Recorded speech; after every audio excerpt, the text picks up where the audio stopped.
آج میں آپ حضرات کے سامنے کچھ علماء کی قربانیوں کو پیش کرنا چاہتا ہوں اور جنگ آزادی کی تاریخ مختصراً بیان کرنے کی کوشش کروں گا انشاءاللہ۔ عام طور پہ جو بیان کیا جاتا ہے کہ سن 1857 عیسوی کی جو جنگ ہوئی ہے یہ سب سے بڑی اور سب سے پہلی جنگ ہوئی ہے جو انگریزوں سے لڑی گئی، اس سے پہلے کوئی جنگ نہیں ہوئی۔ حالانکہ یہ چیز لوگوں کے اندر بٹھائی گئی، اس کی کوئی حقیقت نہیں، بلکہ اس ملک ہندوستان کے اندر جب انگریز آیا 1601 عیسوی کے اندر، بظاہر اس کا مقصد یہ تھا کہ اس ہندوستان کے اندر ہندوستان والوں کو مالا مال کر دیا جائے، یہاں کی تجارت کو اور یہاں کے کاروبار کو مالا مال کر دیا جائے، وہاں کا مال برطانیہ سے یہاں لائیں اور یہاں کا مال وہاں لے جائیں۔ اس طریقے سے وہ ظاہری مقصد یہ ثابت کر رہے تھے کہ ہم ہندوستان کو مستحکم بنانا چاہ رہے ہیں، ہندوستان کو مالا مال کرنا چاہ رہے ہیں۔ اس وقت جو بادشاہ تھے، بادشاہ جہانگیر تھے، اس کے بعد میں جب تک بادشاہ اورنگزیب عالمگیر رحمۃ اللہ علیہ کی حکومت رہی ہے، اس وقت تک تو یہ صرف اور صرف تجارت کرتے تھے۔ تجارت کے علاوہ جو ان کا اصل مقصد تھا، اپنے مقصد کے اندر کامیاب نہیں ہو پا رہے تھے۔ لیکن جب بادشاہ اورنگزیب عالمگیر رحمۃ اللہ علیہ کی 1707 عیسوی کے اندر وفات ہو جاتی ہے، اس کے بعد ان کے سامنے میدان بالکل صاف ہو جاتا ہے۔ اب پہلے تو تجارت کے نام کے اوپر اس ہندوستان کے اندر آئے تھے، اب جو ان کا اصل مقصد چھپا ہوا تھا، جو اصل ارادہ ان کا چھپا ہوا تھا، وہ ظاہر کرنا شروع کر دیتے ہیں اور علاقوں کو فتح کرنے کی چال چلنے لگتے ہیں، تدبیریں اور کوششیں کرنے لگتے ہیں۔ اب بنگال کا صوبہ سب سے پہلے یہ وہاں کا رخ کرتے ہیں اور وہاں پہ جس کی حکومت تھی وہ نواب سراج الدولہ، جس کی بہت زیادہ عمر بھی نہیں تھی، تقریباً 24-25 سال کی عمر تھی، وہ اس انگریز کے ارادے کو بھانپ لیتا ہے اور سمجھ جاتا ہے کہ انگریز کے اندر کچھ اور ہے۔ انگریز بظاہر تو تجارت کا حوالہ دیتا ہے، چنانچہ جب یہ انگریز جاتا ہے بنگال کی جانب، وہاں نواب سراج الدولہ اپنی فوج کو لے کر تقریباً 50,000 کی فوج کو لے کر میدان کے اندر آ جاتے ہیں، جس کو میدان پلاسی کا میدان بولا جاتا ہے۔ وہاں پہ ان سے مقابلہ کرنے کے لیے آ جاتے ہیں۔ انگریز نے جب دیکھا کہ ان کی تعداد تو بہت زیادہ ہے، ان سے مقابلہ کرنا دشوار ہے، کوئی ایسا کام کیا جائے، کوئی ایسی چال چلی جائے کہ اس نواب سراج الدولہ کو سامنے سے ہٹا دیا جائے، میدان ہمارے لیے بالکل صاف ہو جائے گا، پھر تو کوئی چیز باقی ہی نہیں رہے گی کہ ہم اس کے اوپر قبضہ نہ کر سکیں۔ چنانچہ انہوں نے تدبیر سوچی کہ ان کا جو سپہ سالار ہے میر جعفر جس کا نام تھا، اس کو لالچ دیا گیا، جو اس کا وزیر خاص تھا اس کو لالچ دیا گیا کہ آپ کسی طریقے سے نواب سراج الدولہ کو ہٹا دے، سامنے سے نواب سراج الدولہ کو قتل کر دیا جائے، آپ جو کہیں گے، آپ جتنا مال کہیں گے، آپ جتنی دولت کہیں گے، میں آپ کو دینے کے لیے تیار ہوں۔ اور یہ بھی کہا کہ بنگال کی جو سرزمین ہے، یہاں کی ذمہ داری میں آپ کے ہاتھ میں دے دوں گا۔ یہ غداری کرنے کے اوپر یہ لالچ میں آ جاتا ہے۔ کہا ٹھیک ہے، چونکہ یہ ہمارے ملک ہندوستان کی خاصیت ہے، یہ اس زمانے میں بھی تھی، یہ آج بھی ہے کہ اپنے جو ہوتے ہیں وہی ٹانگ کھینچنے والے ہوتے ہیں، جو اپنے لوگ ہوتے ہیں وہی غداری کرنے والے ہوتے ہیں۔ یہ چند پیسوں کی خاطر گڈیاں دیکھ کر لوگ اپنے ایمان کا سودا کر لیا کرتے ہیں، پیسوں کو دیکھ کر لوگ اپنے ایمان کو بیچ دیا کرتے ہیں۔ تو وہ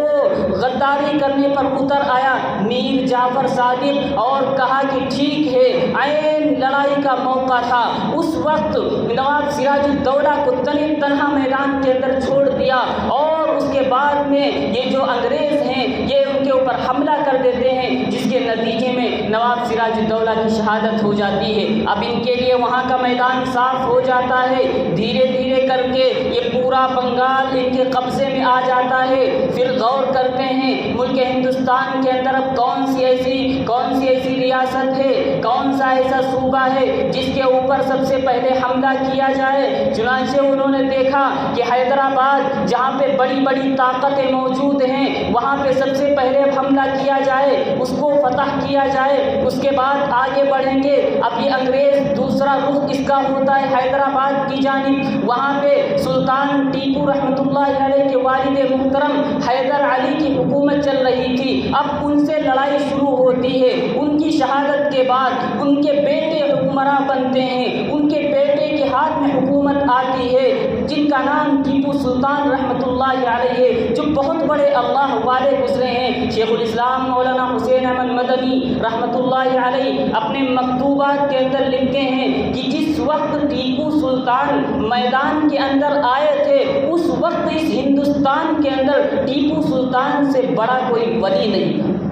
اتنا بڑا اللہ والا تھا۔ اس نے میسور کی جامع مسجد بنوائی اور اعلان کیا کہ اس کی سب سے پہلی جو جماعت کروائے گا وہ صاحب ترتیب ہوگا، یعنی صاحب ترتیب کا مطلب جس کی زندگی میں اکٹھے کبھی 5 وقت کی نمازیں نہ قضا ہوئی ہو۔ صاحب ترتیب ہونا بہت مشکل کام ہے، بہت کم ایسے مل پاتے ہیں۔ اعلان کر دیا کہ آج سب سے پہلے جو جماعت کروائے گا وہی شخص ہوگا جو صاحب ترتیب ہو۔ علماء کا مجمع ہے، کوئی آگے بڑھنے کے لیے تیار نہیں، مفتی موجود ہیں، کوئی آگے بڑھنے کے لیے تیار نہیں۔ پھر ٹیپو سلطان رحمۃ اللہ علیہ خود آگے بڑھتے ہیں، اعلان کرتے ہیں کہ میں اپنے راز کو کبھی فاش نہیں کرتا، لیکن آج ایسی بات آ گئی ہے اس لیے مجھے بتانا پڑ رہا ہے کہ خدا کی قسم میری آج تک کبھی 5 وقت کی نماز اکٹھے قضا نہیں ہوئی۔ وہ بادشاہ سلطان ٹیپو سلطان جو اللہ کا اتنا بڑا ولی تھا، آج اس کے نام کو بھی مٹایا گیا، اس کی تصویریں جو کتابوں کے اندر چھاپی جاتی ہیں اس میں اس کی داڑھی بھی ختم کر دی گئی، حالانکہ ٹیپو سلطان نے کبھی بھی اپنی داڑھی کے اوپر استورا تک نہیں چلایا، اس کی تاریخ کو مسخ کرنے کی کوشش کی جا رہی ہے۔ بہرحال وہ ٹیپو سلطان رحمۃ اللہ علیہ وہ انگریزوں سے مقابلہ کرتے ہیں، تقریباً 4 لڑائیاں لڑی گئی میسور میں، اور 4 لڑائیوں کے اندر 3 لڑائیوں کے اندر یہ لوگ کامیاب ہو جاتے ہیں۔ پھر جب چوتھی لڑائی لڑی گئی تو یہاں پر بھی وہی بات پیش آئی، وہی غداری یہیں پر بھی دیکھنے کو ملی۔ اپنے ہی لوگ غدار ہوا کرتے ہیں، اپنے ہی لوگ ٹانگ کھینچنے والے ہوا کرتے ہیں، لالچ میں لوگ اپنے ایمان کا سودا بھی کر لیا کرتے ہیں۔ ان کا بھی سپہ سالار جو میر صادق تھا، اس سے بھی انگریز نے کہا کہ میں تجھے 900 مربع میل زمین دے دوں گا، تم بس ان کا ساتھ نہیں دینا، ان کو تنہا چھوڑ دینا۔ چنانچہ عین لڑائی کا وقت آیا، 1799 عیسوی ہے، مئی کا مہینہ ہے، تقریباً 6 مئی ہے، 1799 عیسوی ہے۔ اب یہ عین لڑائی کے موقع کے اوپر ان کو میدان کے اندر چھوڑ دیتا ہے اور اس کے بعد میں انگریز ان کے اوپر حملہ کر دیتا ہے، جس کے نتیجے میں ٹیپو سلطان رحمۃ اللہ علیہ کی بھی شہادت ہو جاتی ہے۔ اس کے بعد انگریز ان کی لاش کے اوپر کھڑا ہوتا ہے اور کہتا ہے کہ آج سے ہندوستان تو ہمارا ہے، یہ جو بیچ میں روڑا تھا، یہ جو بیچ میں رکاوٹ تھی یہ ختم ہو گئی۔ ادھر بنگال کے اندر نواب سراج الدولہ جو رکاوٹ بن رہے تھے وہ بھی ختم ہو گئے، ادھر ٹیپو سلطان بھی ختم ہو گئے، اب ان کے لیے میدان صاف ہو چکا تھا۔ اب یہ تیسرا رخ کرتے ہیں دہلی کی جانب، وہاں پہ حضرت شاہ ولی اللہ رحمۃ اللہ علیہ چونکہ وہ پہلے ہی سے جان چکے تھے انگریز کا مقصد کیا ہے، انگریز چاہتا کیا ہے، انگریز کو بھاگ چکے تھے، لیکن یہ ان کے زمانے میں وہاں تک نہیں پہنچ سکے۔ شاہ ولی اللہ رحمۃ اللہ علیہ کا انتقال ہو جاتا ہے، ان کے گھر ایک بیٹے پیدا ہوتے ہیں جن کو دنیا شاہ عبدالعزیز محدث دہلوی کے نام سے جانتی ہے۔ 1746 عیسوی کے اندر شاہ عبدالعزیز رحمۃ اللہ علیہ پیدا ہوتے ہیں اور اپنے والد محترم کی مسند کو سنبھالتے ہیں، حدیث کا درس دیتے ہیں۔ یہ بھی سمجھ چکے تھے انگریز کا مقصد کیا ہے، انگریز چاہتا کیا ہے، انگریز اس ہندوستان کو اپنے کنٹرول میں لینا چاہتا ہے، اپنے قبضے میں کرنا چاہتا ہے۔ اس لیے انہوں نے فتویٰ دے ڈالا، کہا یہ انگریزوں کے خلاف جہاد کرنا فرض ہو چکا ہے۔ چنانچہ اپنے شاگردوں کو صرف فتویٰ تک محدود نہیں کیا بلکہ اپنے شاگردوں کو بلایا، جو ان کے ایک شاگردوں میں سے بہت خاص شاگرد تھے جن کو ہم سید احمد شہید رحمۃ اللہ علیہ کے نام سے جانتے ہیں، جن کی پیدائش 1786 عیسوی کے اندر علیہ، جنہوں نے علم حاصل کیا ہے، شاہ عبدالعزیز محدث دہلوی رحمۃ اللہ علیہ سے، ان کو بلایا اور انہی کے ہم عصر تھے حضرت شاہ اسماعیل شہید رحمۃ اللہ علیہ، جو حضرت شاہ ولی اللہ رحمۃ اللہ علیہ کے پوتے ہیں، یعنی شاہ ولی اللہ رحمۃ اللہ علیہ کے 4 بیٹے تھے، شاہ عبدالعزیز، شاہ عبدالقادر، شاہ رفیع الدین، شاہ عبدالغنی۔ یہ جو شاہ عبدالغنی ہیں انہی کے بیٹے ہیں حضرت شاہ اسماعیل شہید رحمۃ اللہ علیہ، یہ ان کے بیٹے ہیں، انہی کے ہم عصر تھے حضرت سید احمد شہید رحمۃ اللہ علیہ۔ یہ کتنا بڑا اللہ والا تھا کہ جس جگہ بھی کھڑا ہو جاتا تھا، اگر 50,000 لوگ جمع ہیں وہ بھی ان کے ہاتھ کے اوپر ان کے چہرے کو دیکھ کر ایمان قبول کر لیا کرتے تھے۔ جو زانی ہوتے تھے وہ توبہ کر لیا کرتے تھے، بدکار ہوتے تھے، شراب پینے والے ہوتے تھے وہ بھی توبہ کر لیا کرتے تھے۔ جو بھی جن کی پیدائش ہوئی تھی 1786 عیسوی کے اندر، ان کو بلایا جاتا ہے اور مزید شاگردوں کو بلایا جاتا ہے اور کہا کہ کس طریقے سے انگریزوں کا مقابلہ کیا جائے، کس طریقے سے انگریزوں کو یہاں سے بھگانے کی کوشش کی جائے۔ چنانچہ یہ کہا کہ ہندوستان کے کونے کونے میں جائیں اور نوجوانوں کو تیار کریں کہ کسی طریقے سے جہاد کے لیے یہ لوگ تیار ہو جائیں، انگریزوں سے مقابلہ کرنے کے لیے تیار ہو جائیں۔ ابھی جہاد نہیں کرنا بلکہ صرف تیار کرنا ہے، اپنے لوگوں کو اکٹھے کر لینا ہے۔ اب سید احمد شہید رحمۃ اللہ علیہ اور ان کے جو ساتھی ہیں شاہ اسماعیل شہید رحمۃ اللہ علیہ، یہ کونے کونے کے اندر جا رہے ہیں، ہر جگہ لوگوں کو اکسا رہے ہیں کہ انگریز بظاہر تو لگ رہا ہے کہ تجارت کرنا چاہتا ہے، بظاہر تو لگ رہا ہے کہ ہندوستان کو مستحکم اور مالا مال کرنا چاہ رہا ہے، لیکن اندر اس کے کیا چھپا ہوا ہے آپ کو نہیں پتا ہے۔ ایک دن یہ پورے ہندوستان کو کنٹرول کر لے گا، پورے ہندوستان کے اوپر قبضہ کر لے گا، اس لیے اس کو کسی نہ کسی طرح بھگانے کی کوشش کی جائے۔ چنانچہ پہلے تو ایسے ہی اکسایا جاتا ہے اور اس کے بعد میں پھر عملی طور پر جہاد کا حکم دے دیا جاتا ہے اور لڑائی شروع ہو جاتی ہے۔ اس پنجاب میں یہ لوگ جاتے ہیں اور وہاں پہ جو راجہ رنجیت سنگھ تھا سب سے پہلے اس سے لڑائی ہوتی ہے اور کہا کہ یہ انگریز، چونکہ وہ انگریز کے نیچے کام کرتا تھا، جتنا انگریز کہتا تھا اسی کے مطابق وہ کام کرتا تھا، وہ منع کرتا تھا کہ حضرت آپ ایسا نہ کریں، لیکن حضرت نے کہا کہ نہیں میں تو تم سے بھی لڑائی کروں گا۔ چنانچہ تہجد کے وقت ان لوگوں نے ان لوگوں کے اوپر حملہ کر دیا، جس کے نتیجے میں حضرت شاہ اسماعیل شہید رحمۃ اللہ علیہ، حضرت سید احمد شہید رحمۃ اللہ علیہ اور ان کے ساتھ بہت سارے رفقا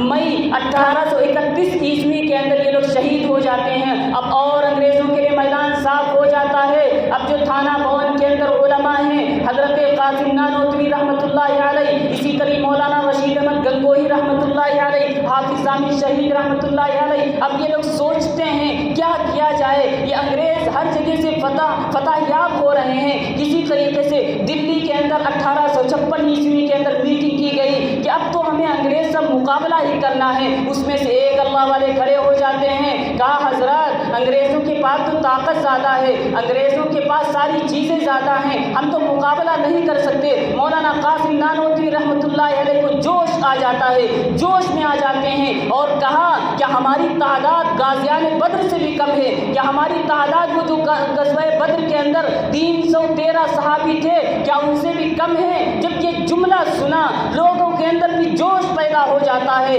کہا ٹھیک ہے اب تو ہم کو انگریزوں سے مقابلہ کر کے رہنا ہے، اب تو ہمیں اپنے ہندوستان کو فتح کر کے رہنا ہے اور ان کو یہاں سے بھگانا ہے۔ چنانچہ لوگوں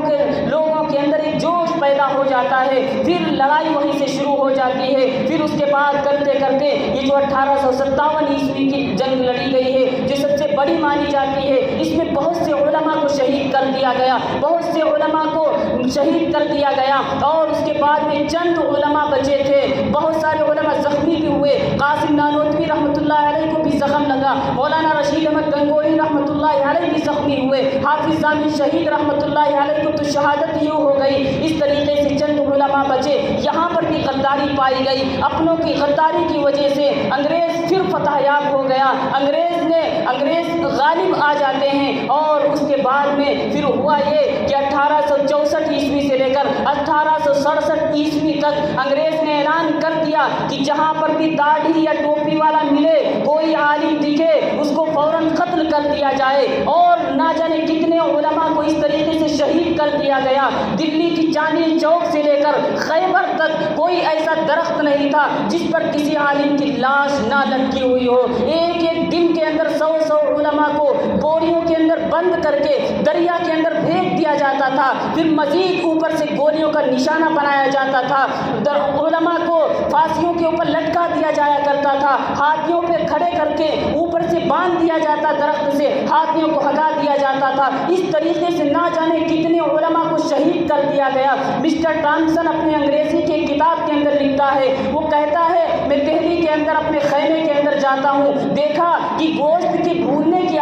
خوشبو آ رہی ہے تو میں خیمے سے باہر نکلتا ہوں، دیکھتا کیا ہوں کہ 40 علماء ہیں، ان کے کپڑوں کو اتار دیا گیا، آگ جل رہی ہے، اس آگ کے اوپر ان 40 علماء کو ڈال دیا گیا، یہ 40 علماء پک رہے ہیں، مزید 40 علماء لائے جاتے ہیں۔ انگریز نے کہا اور مولویوں کہہ دو کہ ہم 1857 عیسوی کی جنگ آزادی میں ہم شریک نہیں تھے، ہم تمہیں چھوڑ دیں گے۔ وہ کہتا ہے مجھے پیدا کرنے والے کی قسم،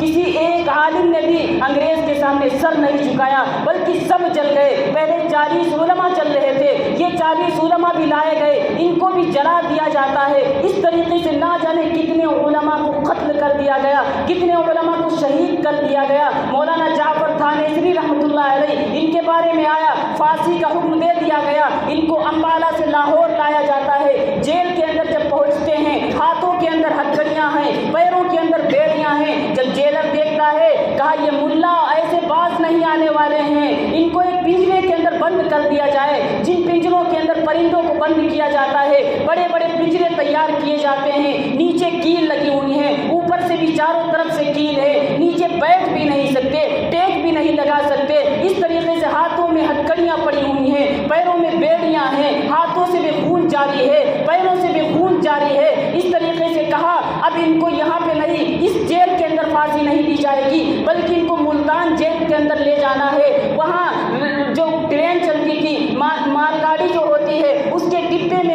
ڈبے کے اندر اس پنجرے کو رکھ دیا جاتا ہے، اور 3 مہینے کا سفر ہے۔ 3 مہینے کے بعد